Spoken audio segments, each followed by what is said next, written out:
আসসালামু আলাইকুম, মোহসেনা শাওন আপনাদের সবাইকে আমন্ত্রণ জানাচ্ছি এনটিভি দুপুরের খবরে। ক্রাউন সিমেন্ট শিরোনাম দেখছিলেন, এবার পুরো খবর। ফিলিস্তিনের গাজা উপত্যকায় ইসরায়েলি দখলদার বাহিনীর নির্বিচার হামলা ও নৃশংসতার প্রতিবাদে ঢাকা বিশ্বব্যাপী ধর্মঘটের প্রতি সংহতি জানিয়ে ক্লাস পরীক্ষা কার্যক্রমে অংশ নেয়নি দেশের বিভিন্ন শিক্ষা প্রতিষ্ঠানের শিক্ষার্থীরা। ঢাকা বিশ্ববিদ্যালয়, ঢাকা কলেজ, ব্রাক বিশ্ববিদ্যালয় সহ বিভিন্ন শিক্ষা প্রতিষ্ঠানে সংহতি মিছিলের পাশাপাশি হয়েছে বিক্ষোভ সমাবেশ। অবিলম্বে গাজায় ইসরায়েলি হামলা বন্ধের দাবি জানিয়েছেন বিক্ষোভকারীরা। নূর হোসেন ও মিসবাহ হাসানকে সাথে নিয়ে রিপোর্ট করছেন কায়কোবাদ মাহমুদ। গাজা উপত্যকায় দখলদার ইসরায়েলি বাহিনীর চলমান বর্বরতার প্রতিবাদে উত্তাল ঢাকার রাজপথ। মানুষের প্রতি এমন নৃশংসতা মেনে নিতে পারেননি কলেজ বিশ্ববিদ্যালয় পড়ুয়া তরুণ সমাজ।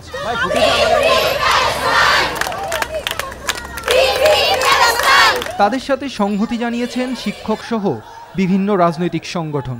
প্রতিবাদের জোর আওয়াজ তুলতে কাঁধে কাঁধ মিলিয়ে অংশ নেন শিশু থেকে বৃদ্ধরাও।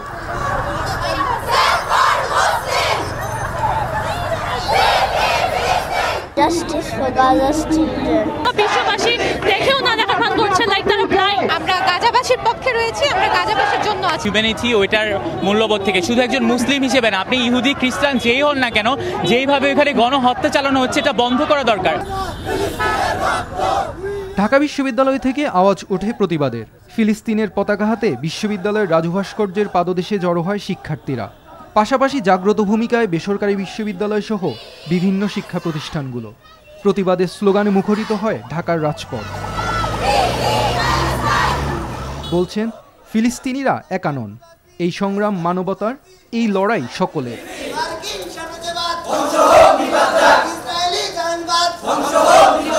ফিলিস্তিনিরা শুধু একা নয়, আমরা তাদের সাথে আছি। আমরা এই গ্লোবাল স্ট্রাইক সফল করার উদ্দেশ্যে ঢাকা কলেজ ছাত্ররাও আমরা কিন্তু এখানে মিলিত হয়েছি। প্যালেস্টাইনের জনগণের প্রতি এই নৃশংস বর্বরতা যেন অচিরেই বন্ধ হোক। গাজায় গণহত্যা বন্ধে জাতিসংঘ, ওআইসি, আরব লীগ সহ আন্তর্জাতিক সম্প্রদায়কে কার্যকর ভূমিকা নেওয়ার আহ্বান জানান শিক্ষার্থীরা।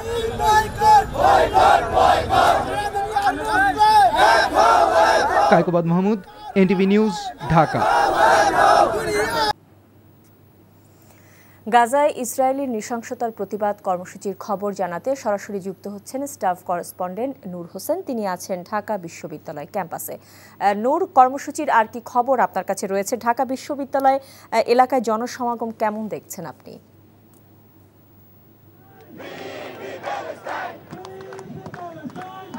শাওন, বিশ্বব্যাপী যে গ্লোবাল স্ট্রাইক ফর গাজার আহ্বান করা হয়েছে ঢাকা বিশ্ববিদ্যালয়ের শিক্ষার্থীরা, সেই স্ট্রাইকের আহ্বানে সাড়া দিয়ে বিশ্ববিদ্যালয়ে সব ধরনের ক্লাস পরীক্ষা বর্জন করেছে এবং সেই শিক্ষার্থীদের আহ্বানে সাড়া দিয়ে বিশ্ববিদ্যালয় প্রশাসনের পক্ষ থেকেও সব ধরনের ক্লাস পরীক্ষা বাতিল করা হয়েছে, স্থগিত করা হয়েছে আজকের মতো।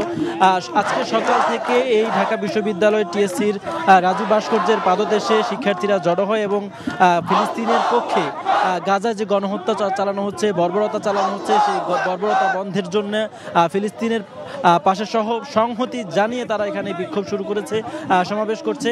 শুরুতে আমরা যখন এখানে আসি তখন অল্প কিছু শিক্ষার্থী জড়ো হয়ে টিএসসি রাজু ভাস্কর্যের সামনে স্লোগান দিতে শুরু করে, গাজাবাসীর জন্য সহযোগিতার আহ্বান শুরু করে। পরবর্তী সময়ে ঢাকা বিশ্ববিদ্যালয় সহ এই ক্যাম্পাসের আশেপাশের অন্যান্য যে ক্যাম্পাসগুলো রয়েছে, বুয়েটের শিক্ষার্থীরা এখানে এসে জড়ো হয়েছেন। ঢাকা মেডিকেল সহ বেশ কিছু মেডিকেল এবং নার্সিং কলেজের শিক্ষার্থীরা এখানে এসে জড়ো হন এবং আইডিয়াল কলেজের শিক্ষার্থীরা, আইডিয়াল স্কুল অ্যান্ড কলেজের শিক্ষার্থীরা এখানে এসে জড়ো হন।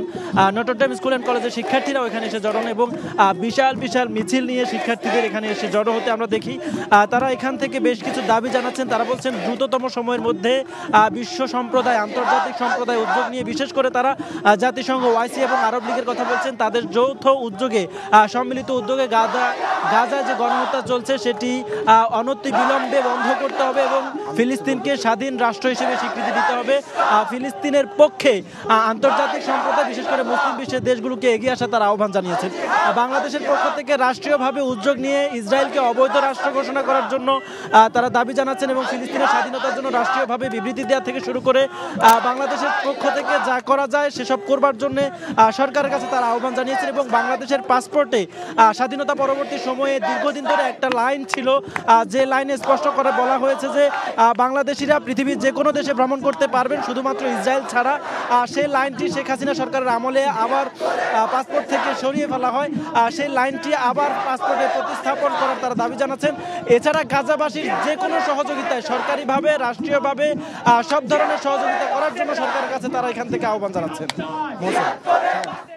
জানছিলাম ঢাকা বিশ্ববিদ্যালয়ের কর্মসূচি সম্পর্কে। এদিকে ঢাকার বাইরেও গাজায় ইসরায়েলি আগ্রাসন ও নারকীয় হত্যাযজ্ঞের প্রতিবাদে বিক্ষোভ কর্মসূচি পালন করেছেন বিভিন্ন বিশ্ববিদ্যালয়ের শিক্ষার্থীরা। একই সাথে বিশ্ববিদ্যালয়গুলোর স্পেশাল টার্মের পরীক্ষা স্থগিত রয়েছে। প্রতিনিধিদের পাঠানো তথ্য ছবিতে ডেস্ক রিপোর্ট। গাজায় নির্বিচারে হত্যাযজ্ঞের প্রতিবাদ ও জনগণের প্রতি সংহতি জানাতে জাহাঙ্গীরনগর বিশ্ববিদ্যালয়ে কর্মবিরতি পালন করেছেন কর্মকর্তা কর্মচারীরা। এর অংশ হিসেবে আগামীকাল সকল ধরনের শিক্ষা কার্যক্রম স্থগিত রাখার সিদ্ধান্ত নিয়েছে কর্তৃপক্ষ। ফিলিস্তিনের উপর হামলার প্রতিবাদে রাজশাহী বিশ্ববিদ্যালয়ের সিনেট ভবনের সামনে সমাবেশ করেছেন শিক্ষার্থীরা।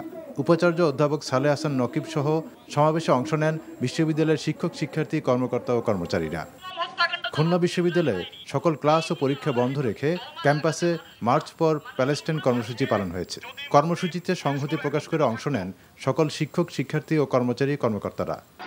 ফিলিস্তিনে ইসরায়েলি বাহিনীর বর্বর গণহত্যার প্রতিবাদে বরিশালে বিক্ষোভ সমাবেশ ও সড়ক অবরোধ করেছে বিভিন্ন শিক্ষা প্রতিষ্ঠানের শিক্ষার্থী সহ নানা শ্রেণী পেশার মানুষ। রংপুরে গাজাবাসীর প্রতি সংহতি জানিয়ে রাস্তা অবরোধ করে বিক্ষোভ হয়েছে। বেগম রোকেয়া বিশ্ববিদ্যালয়ের শিক্ষার্থীরা ক্লাস ও পরীক্ষা বর্জন করে প্রতিবাদ সমাবেশ কর্মসূচি পালন করেন। প্রতিবাদ কর্মসূচি পালিত হয়েছে চট্টগ্রাম ও সিলেট বিশ্ববিদ্যালয়েও। এছাড়া কুমিল্লা, ময়মনসিংহ, চাঁদপুর, শরীয়তপুর, ভৈরব সহ দেশের বিভিন্ন স্থানে বিক্ষোভ কর্মসূচি পালন করেছে বিভিন্ন সংগঠন।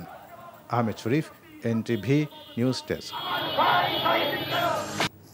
বিডার বিনিয়োগ সম্মেলনের খবর জানাতে যুক্ত হচ্ছেন সিনিয়র করেসপন্ডেন্ট সেলিম মালিক। সেলিম, বিনিয়োগ সম্মেলনে উল্লেখযোগ্য আর কি কি খবর আপনার কাছে রয়েছে আমাদের জানাবেন।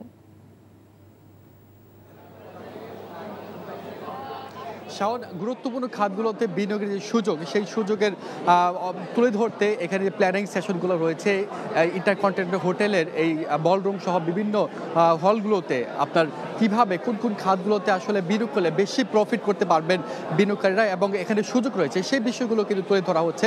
এখানে মোটা দাগে 5টি বিষয়ের উপরে বিনিয়োগ করলে এখানে বেশি প্রফিট হবে বলে তুলে ধরা হয়েছে। সেগুলো যদি আমি বলি যে এই মুহূর্তে নবায়নযোগ্য জ্বালানির উপর বেশি গুরুত্ব দেওয়া হচ্ছে, যে এই খাতে বাংলাদেশে নবায়নযোগ্য জ্বালানি এখনও খুব বেশি একটি বিনিয়োগ হয়নি, এখানে বিনিয়োগ করার সুযোগ রয়েছে।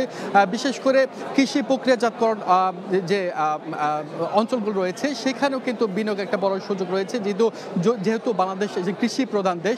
এছাড়া গার্মেন্টস এবং টেক্সটাইল খাতে কিন্তু বাংলাদেশ বেশ খানিকটা এগিয়ে, তবে এখান থেকে বলা হচ্ছে যে এই খাতে আরও অনেক সুযোগ রয়েছে। এখানে যদি বিনিয়োগ করা হয় তাহলে বিশেষ করে ইউরোপ এবং আমেরিকার দেশগুলোতে আরও বেশি রপ্তানির সুযোগ রয়েছে বলে তারা এখানে জানানো হয়েছে। এছাড়া আপনার স্বাস্থ্যসেবা এবং ফার্মাসিউটিক্যাল এই খাতে অনেক বড় সুযোগ রয়েছে, কারণ বাংলাদেশ থেকে কিন্তু অনেক মানুষ এখনও বিদেশে চিকিৎসা নিতে যান। এখানে যদি উন্নত মানের হাসপাতাল করা হয় এবং স্বাস্থ্যসেবা উন্নত করা হয় তাহলে কিন্তু সেই বিদেশে যেতে হবে না এবং এখানে কিন্তু বড় ধরনের অপরচুনিটি রয়েছে বলে এখান থেকে জানানো হয়েছে।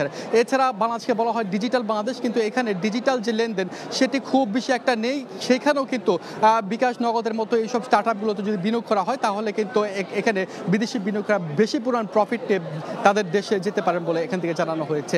এছাড়া এখানে স্টারলিংয়ের যে ইন্টারনেট সেবা সেটিও প্রদান করা হবে বলে জানানো হয়েছে। এছাড়া নাসার সঙ্গে একটি চুক্তি হবে বলেও এখানে জি জানছিলাম বিনিয়োগ সম্মেলনের খবর। সীমানা নির্ধারণে নতুন আইনে অনুমোদন না পেলে বিদ্যমান আইনে আসন বিন্যাসে নির্বাচন হবে বলে জানিয়েছেন নির্বাচন কমিশনার আনোয়ারুল ইসলাম সরকার।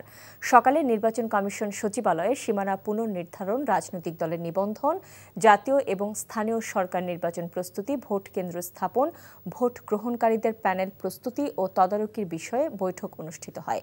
বৈঠক শেষে তিনি আরও বলেন, সংসদ নির্বাচনে রাজনৈতিক দল এবং প্রার্থীর আচরণ বিধিমালার খসড়া প্রায় চূড়ান্ত। তবে দল নিবন্ধনের আবেদনের সময় বাড়ানোর আলোচনা এখনো হয়নি। শৃঙ্খলা বিঘ্নিত না করে প্রচার প্রচারণার ন্যূনতম নির্বাচনী ব্যয়, প্রচারণায় প্রার্থীদের সমান সুযোগ দেয়া এবং সংস্কার কমিশনের সুপারিশ সহ নির্বাচন আচরণ বিধির চমৎকার একটি খসড়া চূড়ান্ত করা হয়েছে বলেও তিনি জানান।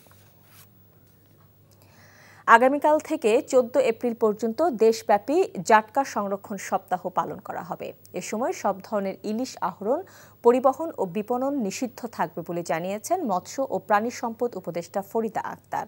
একই সঙ্গে তিনি বলেছেন, পহেলা বৈশাখে পান্তা ইলিশ খাওয়ার সাথে বাঙালি সংস্কৃতির কোনো সম্পর্ক নেই, আর তাই এমন উদ্যোগ থেকে সবাইকে বিরত থাকার আহ্বানও জানান তিনি। ফিলিস্তিনের গাজা উপত্যকায় নির্বিচারে ধ্বংসযজ্ঞ চালাচ্ছে দখলদার ইসরায়েল। মানুষের ওপর এমন ধ্বংসযজ্ঞ চালানোর প্রতিবাদ জানাচ্ছেন বিশ্ব জনতা। সামিল হয়েছেন ক্রীড়াঙ্গনের তারকারাও। সামাজিক যোগাযোগ মাধ্যমে ফিলিস্তিনের পতাকা ছবি দিয়ে সৃষ্টিকর্তার কাছে নির্যাতিতদের কাছে সাহায্য চেয়েছে মুশফিকুর রহিম। ফিলিস্তিনিদের সুদিন ফেরার প্রার্থনা করেছেন বাংলাদেশ জাতীয় ফুটবল দলের অধিনায়ক জামাল ভুঁইয়া। চলমান সহিংসতায় ব্যথিত হয়ে গাজাবাসীদের জন্য দোয়া চেয়েছেন নাহিদ রানা, মাহমুদুল্লাহ রিয়াদ ও মেহেদী হাসান মিরাজ। এছাড়াও ইংলিশ লিগে খেলা বাংলাদেশের তারকা ফুটবলার হামজা চৌধুরী আগে থেকেই সোচ্চার ছিলেন ফিলিস্তিন প্রসঙ্গে। এছাড়াও স্কটিশ ক্লাব সেল্টিকের সমর্থকরা ফিলিস্তিনের পতাকা উড়িয়ে নিজেদের সমর্থন জানিয়েছেন।